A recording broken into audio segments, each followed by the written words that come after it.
ಹುಬ್ಬಳ್ಳಿನಲ್ಲಿ ಆ ನೇಹ ಪ್ರಕರಣವನ್ನ ಯಾವ ರೀತಿ ಡಿಫೈನ್ ಮಾಡ್ಕೊಂಡ್ರಿ ನೀವೆಲ್ಲ ನೇಹ ಪ್ರಕರಣದಲ್ಲಿ ಇದೆಲ್ಲ ಇಲ್ಲಿ ನೋಡಿದ್ದೇವೆ. ಇವತ್ತು ಇಂಥ ವ್ಯಕ್ತಿಗಳ ಮುಖಾಂತರ ಈ ರಾಜ್ಯದ ಹೆಣ್ಣು ಮಕ್ಕಳಿಗೆ ನೀವು ಗೌರವ ಕೊಡೋರ ಅಲ್ಲಿ ಇವತ್ತು ಇಷ್ಟೆಲ್ಲ ಮಾಡಿ 14ರಲ್ಲಿ 14 ಸ್ಥಾನಗಳು JDS BJP ಅಭ್ಯರ್ಥಿಗಳು ಇವತ್ತಲ್ಲಿ ಗೆಲ್ತಾ ಇದ್ದಾರೆ.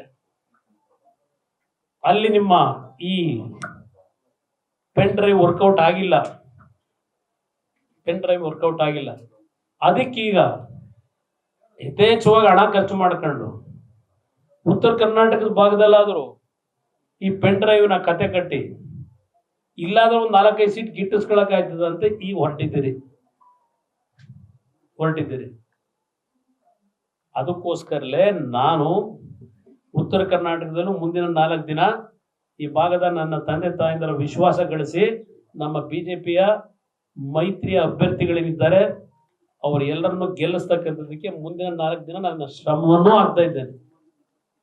ಇದು ನಾಡಿನ ಮಹಿಳೆಯರಿಗೆ ಈ ಸರ್ಕಾರದಿಂದ ಯಾವುದೇ ರೀತಿಯ ನ್ಯಾಯ ದೊರಕಲ್ಲ. ನಿಮ್ಮ SIT ಇದು ಬಹುಶಃ ಚುನಾವಣಾ ಫಲಿತಾಂಶ ಬರೋವರೆಗೆ ಇದು ಕತೆ ನಿಮ್ಗಳ ಮುಖಾಂತರ ಪ್ರತಿನಿತ್ಯ ಒಂದೊಂದು ಸ್ಟೋರಿ ಮಾಡಿಸ್ಕೋಬಹುದು ಅಷ್ಟೇ.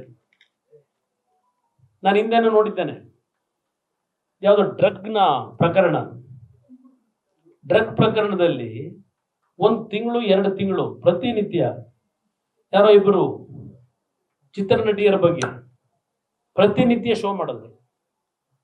ಏನಾಯ್ತು ಪ್ರಕರಣ ಅಲ್ಟಿಮೇಟ್ಲಿ? ಅದಕ್ಕೋಸ್ಕರ ಇಲ್ಲಿ ನನಗೆ ಸತ್ಯಾಂಶ ನ್ಯಾಯ ದೊರಕತಕ್ಕಂಥದ್ದಕ್ಕೆ ನಮ್ಮ ತಕರಾರಿಲ್ಲ.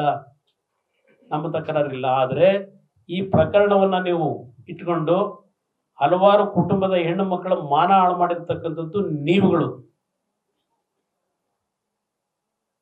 ನನ್ನ ಚಿಂತನೆ ಇರೋದು, ನೆನ್ನೆ ಪ್ರಜಾವಾಣಿ ಪತ್ರಿಕೆಯಲ್ಲಿ ನೋಡಿದೆ ನಾನು ಒಂದು 3-4 ಜನ ಕೊಟ್ಟಿರ್ತಕ್ಕಂಥ ಅವರ ರಿಯಾಕ್ಷನ್ಗಳನ್ನು.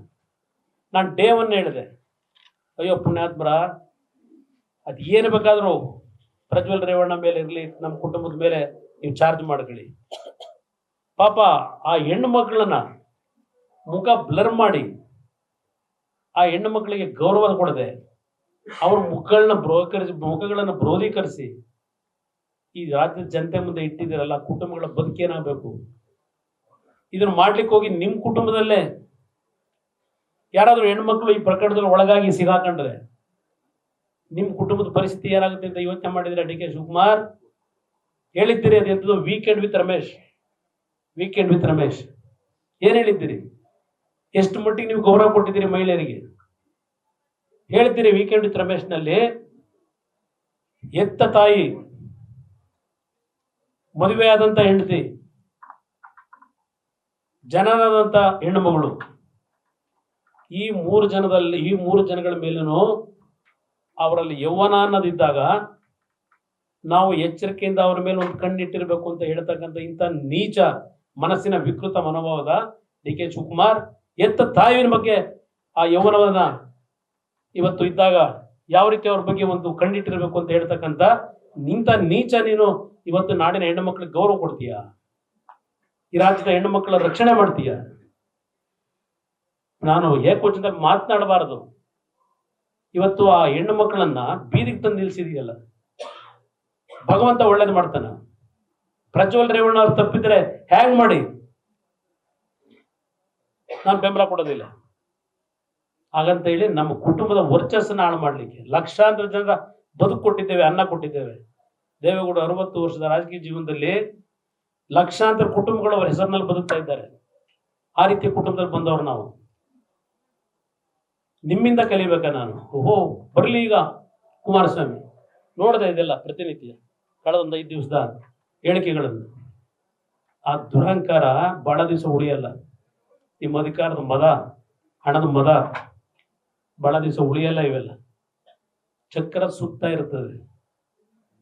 ನಾನು ಈಗಲೂ ಈ ನಾಡಿನ ನನ್ನ ತಂದೆ ತಾಯಂದಿರಿಗೆ, ನನ್ನ ಸಹೋದರಿಯರಿಗೆ ನನಗೆ ಏನು ಗೌರವ ಕೊಟ್ಟಿದ್ದೀರಿ, ನನ್ನ ವೋಟರ್ಸು ನನ್ನ ಬಗ್ಗೆ ವಿಶ್ವಾಸ ಇಟ್ಟಿರ್ತಕ್ಕಂಥದ್ದು, ಈ ನಾಡಿನಲ್ಲಿ ಅತಿ ಹೆಚ್ಚಿನ ಒಂದು ನನ್ನ ಗೌರವ ಕೊಡ್ತಕ್ಕಂಥದ್ದು ಈ ನಾಡಿನ ನನ್ನ ತಾಯಂದಿರು ಸಹೋದರಿಯರು. ಮಗನಿಗಿಂತಲೂ ಹೆಚ್ಚಾಗಿ ನನ್ನನ್ನು ಅವ್ರ ಹೃದಯದಲ್ಲಿ ಇಟ್ಕೊಂಡಿದ್ದಾರೆ. ಅಂತ ತಾಯಂದಿರುಗಳಿಗೆ, ಅಂತ ಸಹೋದರಿಯರಿಗೆ ನಾನು ದ್ರೋಹ ಮಾಡೋನಲ್ಲ. ಇದು ಬಹಳ ಸ್ಪಷ್ಟವಾಗಿ ಹೇಳ್ತಾ ಇದ್ದೇನೆ ಮುಖ್ಯಮಂತ್ರಿಗಳಿಗೆ. ನಿಮಗೆ ಕನಿಷ್ಠ ಕೃತಜ್ಞತೆ ಅನ್ನೋದಿದ್ರೆ, ನರೇಂದ್ರ ಮೋದಿ ಅವರು ನಿಮ್ಮ ಮಾನ ಉಳಿಸಿದ್ದಾರೆ, ಅವರ ಹೆಸರನ್ನ ತರಬೇಡಿ ನೀವು. ಇದಕ್ಕೆ ನಾವು ನೀವು ಹೋರಾಟ ಮಾಡೋಣ. ಅವ್ರ ಹೆಸರನ್ನೇ ತರ್ತೀನಿ, ನರೇಂದ್ರ ಮೋದಿ ಹೆಸರನ್ನ. ಕನಿಷ್ಠ ಸೌಜನ್ಯ ಇದ್ರೆ ನಿಮಗೆ, ಅವ್ರು ಅವತ್ತು ಯಾವ ರೀತಿ ನಿಮ್ಗೆ ಗೌರವ ಉಳಿಸಿದ್ದಾರೆ ನಿಮ್ಮ ಕುಟುಂಬದ್ದು, ಅದನ್ನ ನೆನೆಸ್ಕೊಳ್ಳಿ ನೀವು. ದೇವೇಗೌಡರನ್ನ ನಮ್ಮನ್ನು ನೆನೆಸ್ಕೋಬೇಕಾಗಿಲ್ಲ. ಇದನ್ನ ಹೇಳಿ ಈಗಲೂ ನಾನು ಸರ್ಕಾರಕ್ಕೆ ಡಿಮ್ಯಾಂಡ್ ಮಾಡ್ತಾ ಇದ್ದೇನೆ, ಸತ್ಯಾಂಶಗಳನ್ನು ಹೊರಗೆ ತನ್ನಿ. ನಿಮ್ಮ ಅಧಿಕಾರವನ್ನು ದುರುಪಯೋಗ ಪಡಿಸ್ಕೊಂಡು ನಿಮ್ಮ ಅಧಿಕಾರಿಗಳ ಮುಖಾಂತರ ನಿಮಗೆ ಬೇಕಾದಂತ ವರದಿಯನ್ನು ತಗೊಳ್ಳೋದಲ್ಲ. ನ್ಯೂಸ್ ಫಸ್ಟ್, ನಿರ್ಭೀತಿಯಿಂದ ನಿಮ್ಮ ಪರವಾಗಿ.